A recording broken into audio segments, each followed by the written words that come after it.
Carta FC, uma produção Carta Capital. É importante separar o futebol e a seleção brasileira da utilização oportunista que as pessoas estão fazendo com a camisa, né? Porque não há coisa mais antitética, desculpe a palavra, a paixão pela seleção brasileira do que o uso da camisa para invadir lá no 8 de janeiro, né?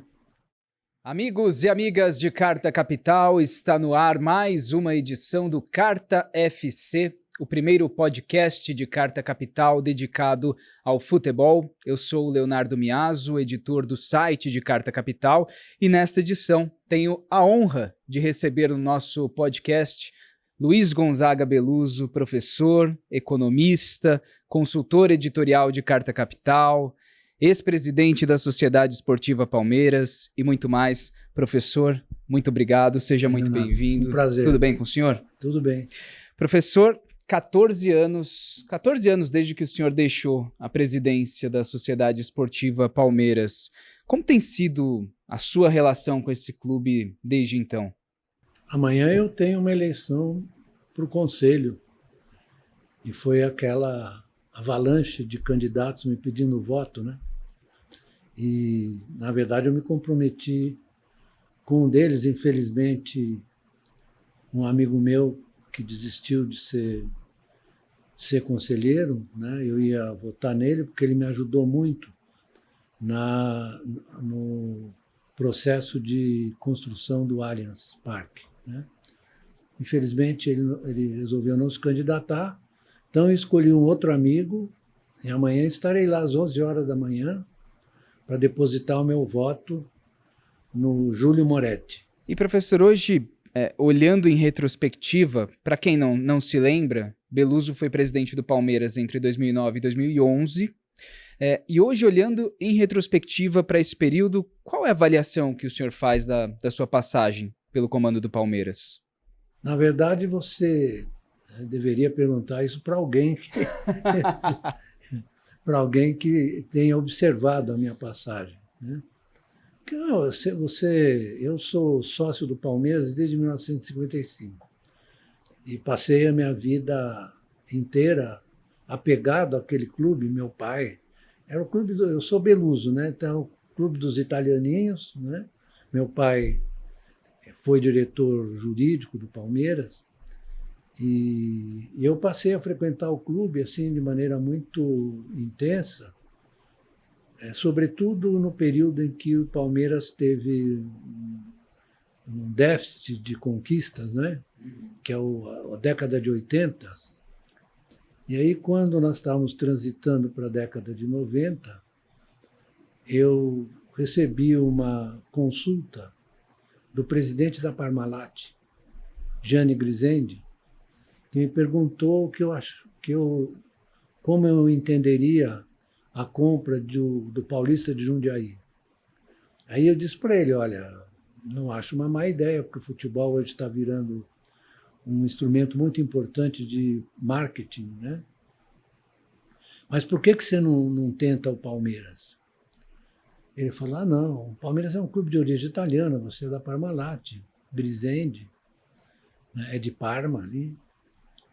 E ele falou, não, muito difícil, o Palmeiras é muito complicado. Mas aí nós fomos trabalhando de maneira muito tranquila para convencer o Conselho e acabou sendo aprovado, né, numa reunião que até meu pai, que já estava um pouco afastado, levou minha mãe, eles assistiram lá a votação e foi aprovado o acordo Palmeiras-Parmalat, né? No primeiro ano, 92, foi em abril de 92, primeiro ano, o time chegou à final do Campeonato Paulista, porém, teve 2 derrotas para o São Paulo, né? E aí surgiu um movimento numa parte da torcida, né? Do Paulo Serdã, com a Mancha Verde, escrevendo em tudo quanto é parede lá do Parque Antártico, Parmalat é ilusão. Aí, em 93, quando o Palmeiras ganhou do Corinthians, aquele 4-0, né? Eu estava na arquibancada. Estava na arquibancada, fiz de propósito, perto da Mancha Verde. E aí eu me aproximei do Serdã e falei, então, Serdã, Parmalat é ilusão? Aí o Palmeiras começou uma trajetória muito vitoriosa. Tinha um time Espetacular. espetacular, que hoje em dia não dá nem para comparar com Sim, nenhum. Né? sim. Um time extraordinário. Mas, em seguida, quando a Parmalat saiu em 2000, né, a presidência do clube estava sob a orientação do Mustafa Contursi, né, e houve um desmanche do time, tanto que em 2002 Sim. o Palmeiras caiu para a segunda divisão. Né. Então aí começa uma caminhada, uma situação muito conflitiva, muito difícil, né? Como todo clube de futebol porque as paixões são mais intensas que as razões ou a racionalidade, né? E não adianta você querer brigar com isso, porque isso é da natureza do clube de futebol. Né? E para nós que acompanhamos de fora, mas acompanhamos a fundo o futebol brasileiro, professor, parece que o Palmeiras tem uma aura muito especial, muito diferente, no sentido de que mesmo nos bons momentos do clube, as condições para que o presidente, para que os dirigentes consigam administrá-lo parecem sempre as piores possíveis. Há muita disputa, há muitas divergências, a famosa turma do amendoim que não se resumia à arquibancada e que muitas vezes estava dentro do clube. E o senhor passou por isso? O senhor passou Sim, por... claro. Não foi um período simples, Não, aquele não período é de nada 2009 a simples, 2011. não é nada simples. Na verdade, para aprovar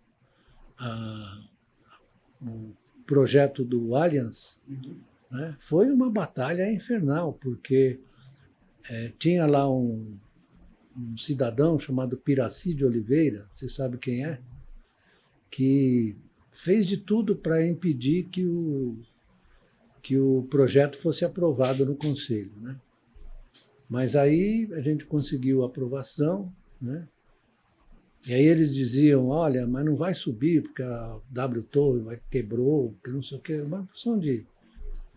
Até teve um episódio quando já estava pronto o estádio. Eu estava ali numa das alamedas ao lado do estádio, dentro do clube, e encontrei-me com esse cidadão. E eu perguntei para ele, então, está aí o estádio pronto, né? Ele falou, mas tem alguns pontos cegos.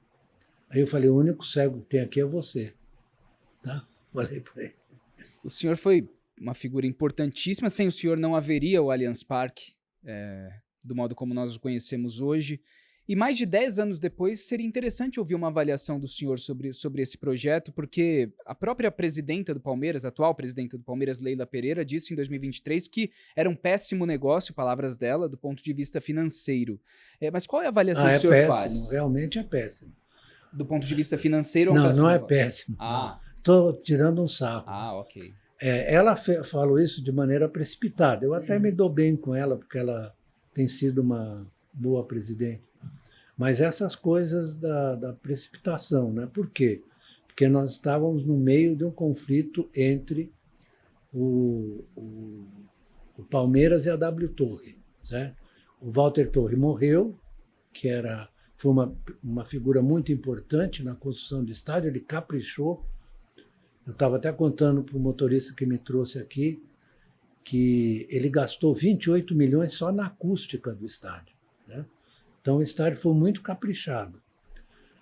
Então o que interessa é que o contrato que nós fizemos, eu falo nós porque fomos nós mesmos, eu não gosto de me apresentar como o herói do pedaço.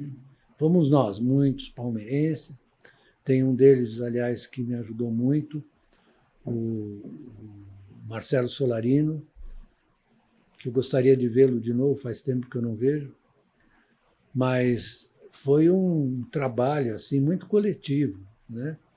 Tanto que as reuniões que eram feitas na W Torre contavam com Antônio Carlos Corcione, com outros palmeirenses muito empenhados, etc. Né? Então, o acordo, o contrato, eu devia ter trazido o contrato para você ver. O contrato é leonino a favor do Palmeiras, né? O Palmeiras, por exemplo, começou a ter direito aos percentuais que foram estabelecidos no contrato já no dia da inauguração. Era 5%, passou a 10% e agora é 15% de todas as receitas. Receita de show, receita de restaurante, receita de tudo o que gera renda, que gera receita. Então, agora houve uma interrupção nesse processo porque o ex-presidente Paulo Nobre entrou com uma arbitragem para resolver o problema de 10 mil cadeiras. Enquanto estivesse vigiando a arbitragem, a WTOB suspendeu as transferências de recursos. Significa que o Palmeiras perdeu o dinheiro. Agora se restabeleceu, né? A WTOB voltou a cumprir aquilo que está no contrato, né? E o Palmeiras tem uma receita do estádio que é muito importante. Eu diria que é o que diferencia o Palmeiras dos outros clubes. Porque ele tem um ativo, né, que gera renda, né? Que gera muito, muito dinheiro. Então, eu acho que o contrato não foi tão ruim assim, como ela disse, né? Nós voltaremos a falar do Palmeiras, professor, mas quero ampliar um pouco o escopo dessa conversa. O senhor passou grande parte da sua vida também como um torcedor, inclusive de frequentar estádio, de acompanhar o clube de fora, de viver o futebol de outra forma. Na sequência, teve essa oportunidade de ser presidente de um dos maiores clubes do Brasil. A pergunta é, depois desse período em que o senhor passou pela presidência do Palmeiras, mudou a sua relação com o futebol, o modo como o senhor enxerga o futebol, como vive o futebol, ou não? Não houve uma grande modificação? Não, eu sempre vivi o futebol como um torcedor, né? Eu fui presidente, mas nunca deixei de ser torcedor.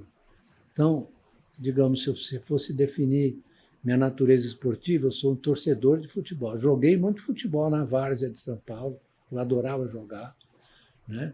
Que quase não existe mais, né, professor? Pois é, rapaz, era uma tristeza, mas eu joguei muito no time do 11 de agosto, joguei no time da Faculdade de Filosofia, porque eu estudei, fiz ciências sociais junto com direito.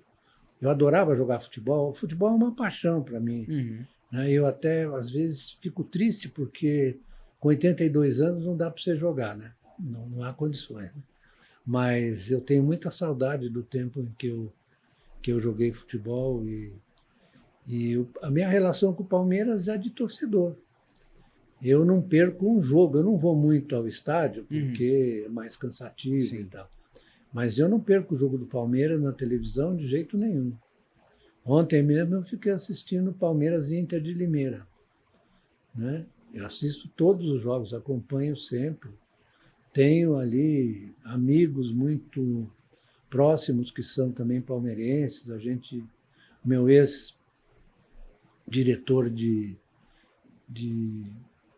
da área de comunicação, o Helder vai sempre me visitar, me leva para o estádio. Eu não quero aparecer muito, porque isso é ruim.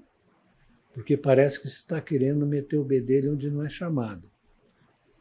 E isso não é conveniente para o clube. Você tem que respeitar a gestão atual. Ainda você pode até discordar, não é o caso, mas você pode até discordar, mas você não pode ficar lá como um fofoqueiro, né? Ficar lá falando, porque fofoca em futebol, e no Palmeiras, então, sim, é uma fofocaiada danada. Mas isso é do espírito do futebol. Não adianta você se queixar, né? Agora, professor, o senhor foi presidente do Palmeiras no momento anterior a esta era em que vivemos de crescimento, de avanço das sociedades anônimas do futebol, as SAFs. Vários clubes gigantes do Brasil já adotaram esse modelo, muitos deles estavam em situação quase de falência, alguns desses que se renderam a esse modelo das SAFs, e muitos o enxergam como uma boia de salvação diante de dívidas altíssimas, perspectiva de não brigar por grandes coisas nos campeonatos. E nós temos esses exemplos de Palmeiras e Flamengo, por exemplo, que têm arrecadações altíssimas e, pelo que parece, pelo menos neste momento, não parecem inclinados a se tornar SAFs. Queria ouvir do senhor de que forma o senhor tem visto esse avanço sem precedentes das SAFs sobre grandes clubes brasileiros e se é possível clubes como Palmeiras e Flamengo não se renderem de forma nenhuma a esse sistema que parece conquistar cada vez mais espaço. Eu entendo, né? Eu acompanho o futebol há muitos anos e acompanhei também a mudança nas formas de gestão, né? Então, quem é da minha idade sabe que nos anos 50, 60, 70, 40, o futebol tinha a seguinte construção institucional, digamos. A direção amadora e o clube profissional. Isso durou até os últimos dias dos anos 70, por exemplo, né? E aí você começa uma transformação. Eu te dei o exemplo da Parmalat. A Parmalat já foi uma cogestão entre clube e empresa que foi muito bem sucedida, tanto para o clube quanto para a empresa, porque a Parmalat faturava, quando fez o acordo, era 80 milhões por ano, 80 milhões de dólares por ano, e passou a ganhar 1 bilhão quando terminou, porque espalhou muito. O marketing foi muito bem feito. Então, você começou a transitar já por uma situação mais profissional. A isso se junta um outro fenômeno, que é a internacionalização do futebol cada vez mais intensa.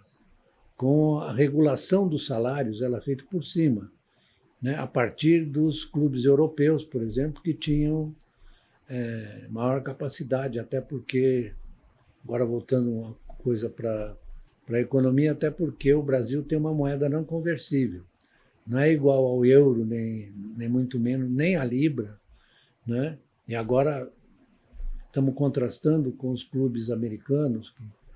Então, houve uma internacionalização e se você me permite, eu não gosto dessa palavra, mas vou usar, e uma financiarização do futebol. Isso não é surpreendente, porque o futebol é um objeto muito importante do ponto de vista econômico-financeiro. Veja só os patrocínios que os clubes de futebol recebem agora, por exemplo, a transmissão, os direitos de transmissão são muito bem negociados, etc. Então, o futebol virou um negócio. A questão que a gente tem que desvendar é como é que esse negócio vai preservar a paixão dos torcedores. Sim, e esse é um ponto importante, professor. Acho que a gente precisa falar sobre isso, porque, primeiro, é preciso deixar claro também que profissionalizar a gestão dos clubes de futebol não depende necessariamente de um clube se tornar uma SAF. Muito bem observado. E temos bons exemplos aí, Palmeiras e Flamengo são os dois principais.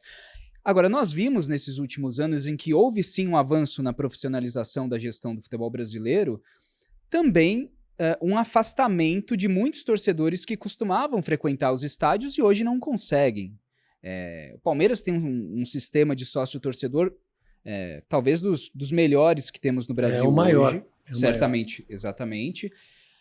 Agora, o perfil do público mudou. Muitos torcedores que acompanhavam o seu clube no estádio hoje não conseguem fazê-lo porque ou os ingressos estão muito caros ou ele não tem condições de... Os ingressos são proibitivos. Exato, ou ele não tem condições de bancar um sócio-torcedor todo mês. Sim. Agora eu queria saber do senhor como esse processo, como separar esse processo que nós temos acompanhado de que a profissionalização da gestão tem andado lado a lado com o afastamento de um público que gostava e que costumava acompanhar o seu clube no estádio.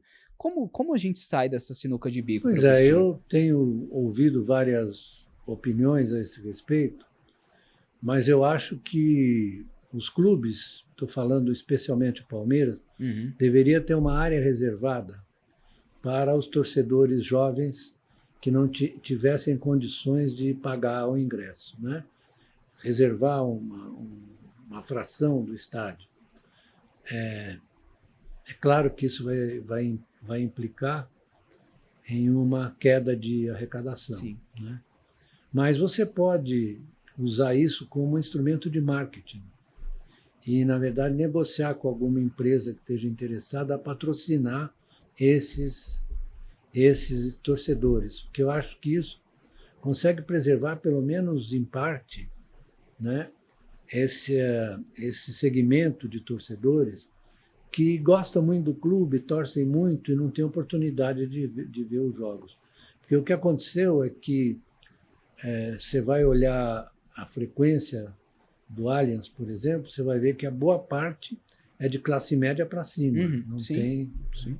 Também no Corinthians. No Corinthians. Inclusive no sim. Corinthians. E isso que o senhor cita é muito importante, professor, porque o futebol tem uma necessidade, até para se sustentar como um modelo de negócio, de renovar a sua base de torcedores, porque é isso que mantém essa engrenagem girando. Exatamente. E nós vemos nos Estados Unidos uma discussão que se aprofunda sobre queda de audiência. Por exemplo, na NBA, uma queda acentuada na audiência, porque hoje existe uma disputa, uma competição por atenção que não existia há 20 anos. Hoje a facilidade para que os jovens acessem conteúdo sob demanda, filmes, seriados, programas em geral, todas essas atrações competem com o futebol pela atenção do público, né? E é importante que toda a comunidade que envolve o futebol, que está envolvida em torno do futebol, se mantenha ligada a isso, porque é fundamental renovar a sua base, renovar as gerações que acompanham esse esporte. Atrair, né? os jovens, etc. Né? E eu até uma vez recebi a visita do Hugo Giorgetti, que é um palmeirense, e fez 2 filmes, Boleiros. Né? Eu gosto muito dele, faz tempo que eu não vejo, mas nós pensamos em uma forma de atrair os jovens. Né? Infelizmente, o projeto não caminhou, não andou. Mas eu acho sim que os clubes de futebol precisam se preocupar com a peculiaridade do futebol contemporâneo. Né? Você pode perder por causa das questões que você mencionou aí. Quer dizer, a atratividade, por exemplo, gerada nessas novas formas de comunicação, elas são muito importantes e atraentes para os jovens. Né? Eu vejo que, às vezes eu pergunto, para que time você torce? Eu falo, não torço para nenhum time, etc. Mas também, ao mesmo tempo, eu noto que a paixão pelo clube entre os meninos cresceu muito. Você tem as duas coisas, né? Elas não são excludentes, elas são concomitantes. Né? Então eu vejo que os clubes têm que se preocupar, sim, em cultivar os seus torcedores, em cultivar a sua torcida, né? E criar programas para que eles possam ser atraídos. Né? Porque eu vejo, por exemplo, que, a despeito de tudo, eu estava assistindo um jogo Bayern de Munique versus Bayer Leverkusen, na Alemanha, né? E é impressionante a paixão dos torcedores, é uma coisa assim. E eu acho que isso não vai se dissolver tão cedo, porque isso faz parte de uma certa forma de sociabilidade, que você se reúne com todos os torcedores que são seus pares, né? E eu diria que isso nasce, se você me permite uma incursão histórica, isso nasce na segunda metade do século XIX, aliás, os últimos anos do século XIX, em que o futebol na Inglaterra passou a concorrer com o rugby. Né? Era o rugby e o futebol. Eles começaram juntos, depois se separaram, e o futebol começou a ganhar grande adesão da classe trabalhadora inglesa, porque o futebol nasce assim, nasce com os operários ingleses, ali que iam ao estádio para curtir o seu tempo livre, que não era grande coisa, né? Porque nessa época o horário de trabalho segurava o trabalhador por 14 horas, né? Só depois que foi diminuindo. Então, mas isso era uma espécie de respiro dos trabalhadores que foram lá, se apaixonaram pelos clubes, etc. E quando é que veio o futebol para o Brasil? Veio no final do século XIX. tem uma personagem importante. Certamente você sabe quem é. Charles Miller. Charles Miller. Charles Miller é que trouxe, digamos, a bola e o primeiro impulso ao futebol brasileiro. O clube, um dos clubes mais antigos é a Ponte Preta, né, que é chamada veterana por isso. Fluminense também é muito antigo, né? E depois, em 1910, surgiu o Corinthians e em 14 o Palmeiras, o Palestra Itália, né? E Paulistano, nessa época, disputava o campeonato, o Clube Atlético Paulistano. E foi tetracampeão paulista, né? E tinha jogadores excepcionais, né? Como, por exemplo, o famosíssimo, que era de uma habilidade incrível. Você lembra dele? Não. Não? Pois é, mas ele era um jogador muito qualificado. Jogou no Paulistano. E o Paulistano encerrou a trajetória dele no final dos anos 20, né? Final dos anos 20. E aí nos anos 30, surge o São Paulo Futebol Clube, né? Teve duas fundações, uma em 30 e outra em 35. O mais recente dos 4 grandes clubes de São É o Paulo. mais recente dos 4 grandes, é.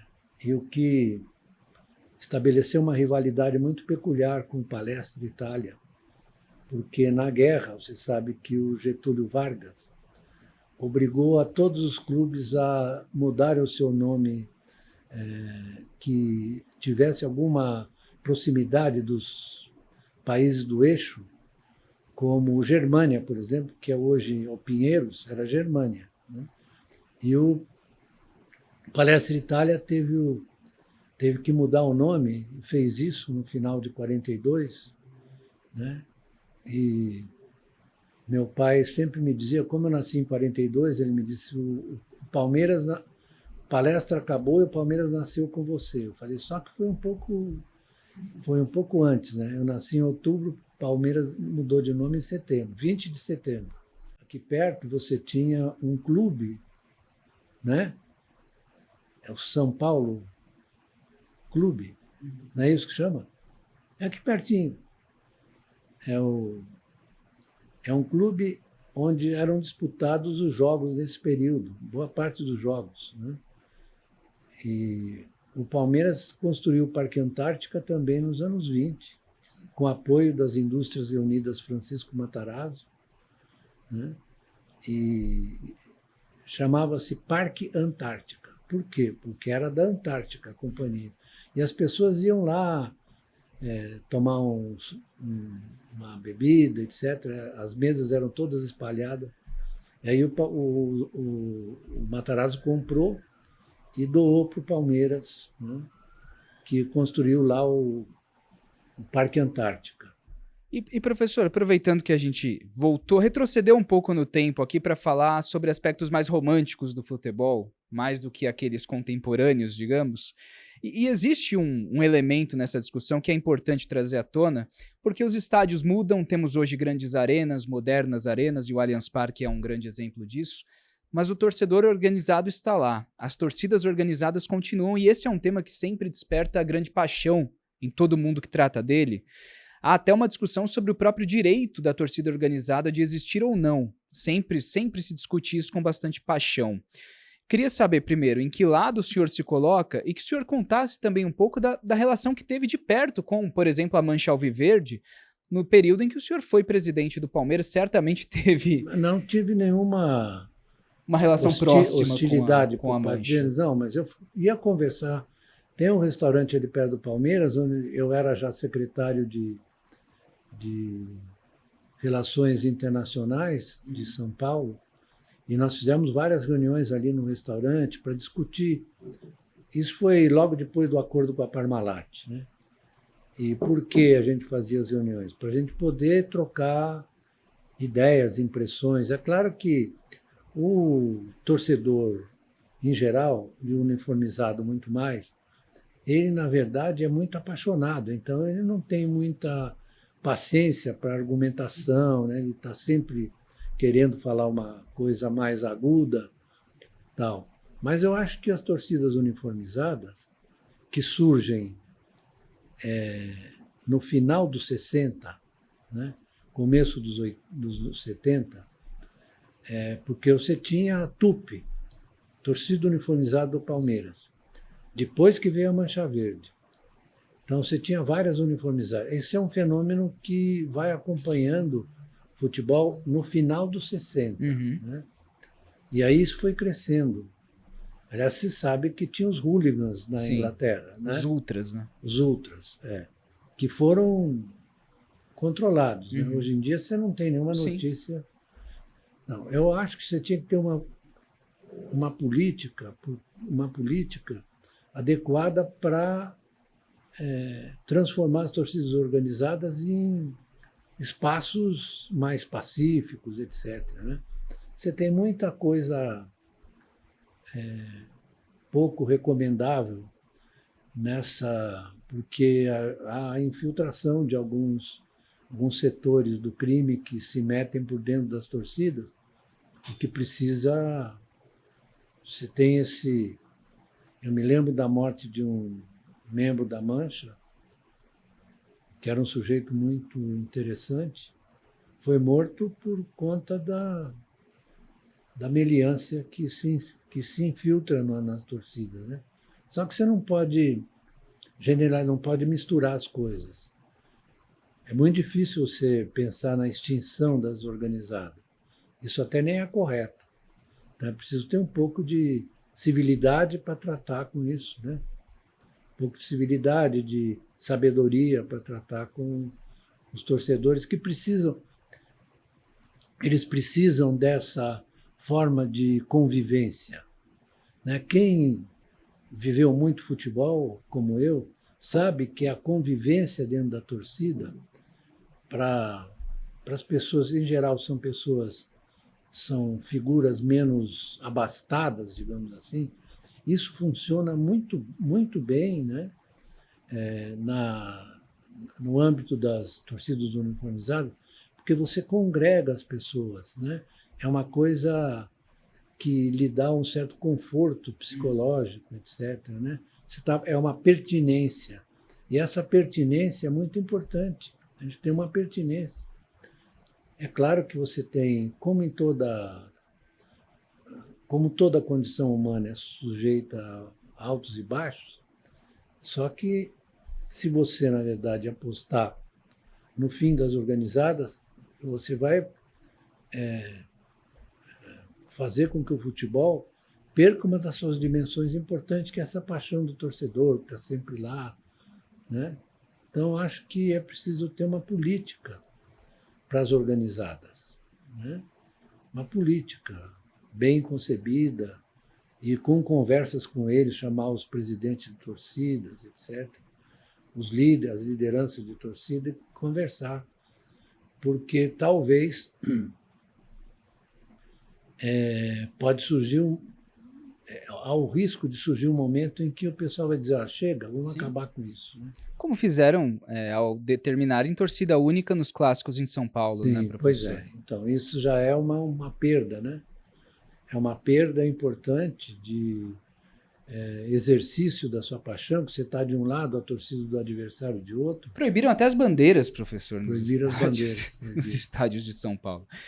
Agora, professor, a gente não pode encerrar o podcast sem falar de seleção brasileira, porque estamos tratando aqui desse elemento da paixão e acho importante trazer a seleção brasileira para essa discussão, porque me parece muito claro que houve nesses últimos 15 anos, talvez, um processo de afastamento do torcedor e da seleção brasileira. Tivemos o pentacampeonato em 2002, havia uma grande expectativa na Copa de 2006, quando a seleção brasileira chegou ao Mundial da Alemanha com uma grande equipe, e foi uma grande decepção. Decepção. E aí, em 2010, aquela seleção brasileira na Copa da África do Sul, a seleção brasileira comandada pelo Dunga, ali nós já percebemos um afastamento do torcedor, até pelo modelo de jogo adotado, e desde então, nós tivemos, especialmente nos últimos 10 anos, o fator político na sociedade brasileira, um período em que a camisa da CBF, a camisa da Seleção Brasileira de Futebol, se tornou parte do universo da extrema-direita e simbolizou manifestações bolsonaristas. Hoje, muita gente ainda reluta em em vestir uma camisa da seleção brasileira com medo de ser associado à extrema-direita, ao bolsonarismo. Como a gente começa a resolver essa situação, professor? Pois é, esse afastamento ocorreu de maneira muito intensa. Eu, às vezes, pergunto para os meus amigos, se assistiu o jogo da seleção? Eu não vejo mais seleção brasileira. Eu posso me lembrar do tempo que os momentos que eu torci para a seleção brasileira começam em 1950, com a Copa de 50. E foi um choque aquilo foi um choque tão intenso, tão expressivo, né? Eu me lembro que eu estava na rua Galvão Bueno, onde morava minha avó, nós estávamos ouvindo o jogo lá, o jogo no Maracanã, né? O gol do Guigua. Brasil e Uruguai. Brasil e Uruguai. E minha avó foi até colocar a vela para Santa Terezinha para ver se ajudava, né? Mas o Brasil perdeu. Eu me lembro que eu abri a porta da casa, olhava ali na Galvão Bueno, na Liberdade, e via aquele silêncio.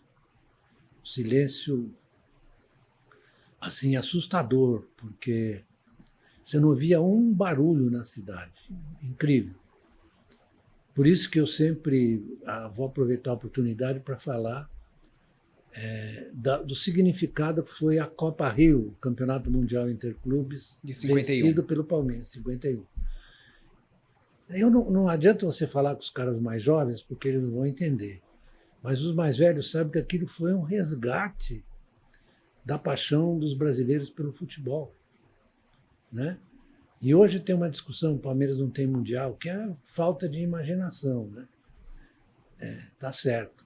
O Palmeiras foi o primeiro campeão mundial interclubes reconhecido pela FIFA. Mas eu quero chamar a atenção para a densidade desse momento, densidade afetiva, digamos, desse momento. Porque a delegação do Palmeiras teve que sair do Rio de trem, porque naquela época eles vinham pela Central do Brasil, e eles tinham que parar em todas as cidades do Vale do Paraíba para receber os cumprimentos e receber a ovação.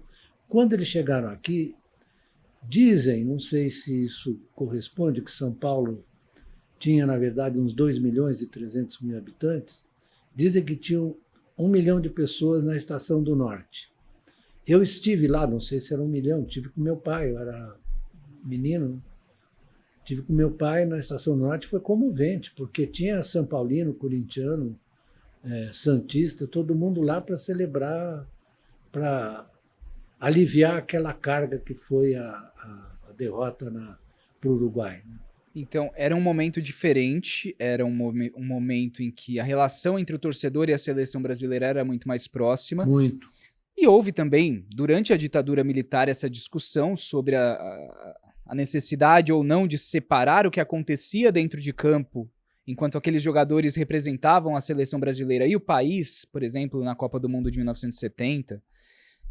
E essa discussão volta à tona agora no momento em que parte da sociedade brasileira, a extrema-direita à frente, se apropriou de um símbolo nacional, a camisa da seleção brasileira de futebol, e isso passou a fazer parte desse universo, parte do ideário da extrema-direita. O senhor vê alguma possibilidade, alguma medida concreta que pudesse ser adotada para iniciar esse processo de resgate de um símbolo nacional, professor? Eu acho que pode sim, se a CBF tivesse uma capacidade maior de separar, e é importante separar o futebol e a seleção brasileira da utilização oportunista que as pessoas estão fazendo com a camisa, né?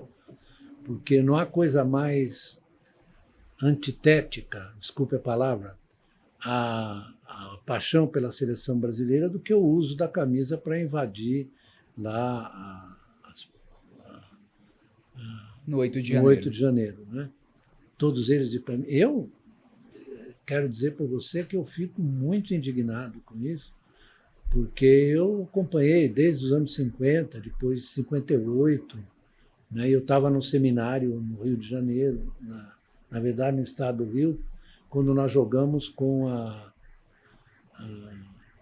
o jogo final do Brasil, foi com a Suécia, desculpe. Foi 5-2, Brasil e Suécia. O primeiro gol foi feito pela Suécia, feito pelo ponta-direita da Suécia. E foi a consagração do Pelé, inclusive, né? Que o Pelé fez um gol de cabeça assim, Com 17 anos, com 17 primeiro anos. título mundial do Brasil. Primeiro título mundial. E isso foi uma celebração. O presidente era o Juscelino Kubitschek, que recebeu a delegação. Foi uma festa incrível, né? A recepção. E ali o futebol brasileiro começou a ganhar a condição do melhor do mundo, né? Porque foi 58, 62 no Chile, 66 na Inglaterra nós perdemos, e aí voltamos em 1970 no México. E a seleção brasileira ganhou uma tremenda...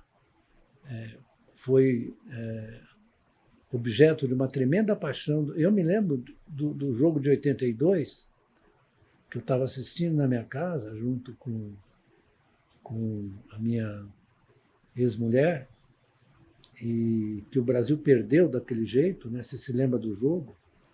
Contra a Itália. Contra a Itália. Foi muito... Tragédia do Sarriá. Foi muito difícil ali, foi uma coisa muito dolorosa. Eu levei uns dias para me recuperar daquilo. Mas, enfim, hoje em dia o que você nota é um afastamento e até essa usurpação da camisa por essa malta bolsonarista também contribui para isso, que muita gente fica chateada. Tem gente que me diz, eu não vejo o jogo da seleção, né? Eu vejo, e vejo com certo pesar, porque eu vejo que a qualidade caiu muito, né? A qualidade caiu a ponto de o Brasil ter até a sua situação ameaçada. Sim. Na tentativa de chegar a uma Copa do Mundo, sim, algo que sempre foi inimaginável. Sim, nunca, impensável. Exatamente. Né? Exatamente. Nós estamos ainda sofrendo o risco de uma eliminação, né? Sim. Professor, para encerrar, olhando para 2026, o senhor acredita com tudo isso, com todos esses problemas que nós mencionamos aqui, o senhor acredita na possibilidade de a seleção brasileira chegar forte em 2026? E quero saber do senhor, gravamos esse podcast no momento em que Neymar voltou ao futebol brasileiro. O senhor acredita que Neymar ainda pode ser importante para a seleção brasileira, titular da seleção brasileira, naquela que talvez, ao que tudo indica, será a última Copa do Mundo que ele disputará, se disputá-la? Pois é uma boa pergunta. Eu tenho visto o Neymar jogar pelo Santos e acho que ainda ele está numa fase de transição, né? Mas ele é um jogador muito talentoso e certamente ele tem já 32 anos. Fará 33 neste ano. 33? Então ele vai chegar lá na casa dos 34. Hoje em dia, se sabe que a capacidade física dos jogadores melhorou muito por causa dos tratamentos que são feitos. Então, eu acho que ele seria, sim, um jogador importante, né? Nós temos outros mais jovens, né? Como o Estevão do Palmeiras, por exemplo. Endrick. Então, dá para formar um time bem razoável. Os problemas da seleção brasileira vão muito além dos jogadores que entram em campo, são várias camadas de problemas e nós passaríamos aqui mais pelo menos 2 horas falando sobre os tantos problemas que envolvem a Confederação Brasileira de Futebol. Quem sabe numa próxima oportunidade, só uma correção, Neymar, no momento em que gravamos esse podcast, já completou 33 anos, foi no início de fevereiro, na data da reestreia dele com a camisa do Santos, inclusive naquele empate por 1-1 com o Botafogo de Ribeirão Preto. Professor Luiz Gonzaga Beluso. Muito obrigado. Muito obrigado. Esta foi a 2ª edição do nosso podcast Carta FC, o primeiro podcast de Carta Capital dedicado ao futebol. Muito obrigado a todos que acompanharam este programa. Na semana que vem tem mais. Um grande abraço e até lá.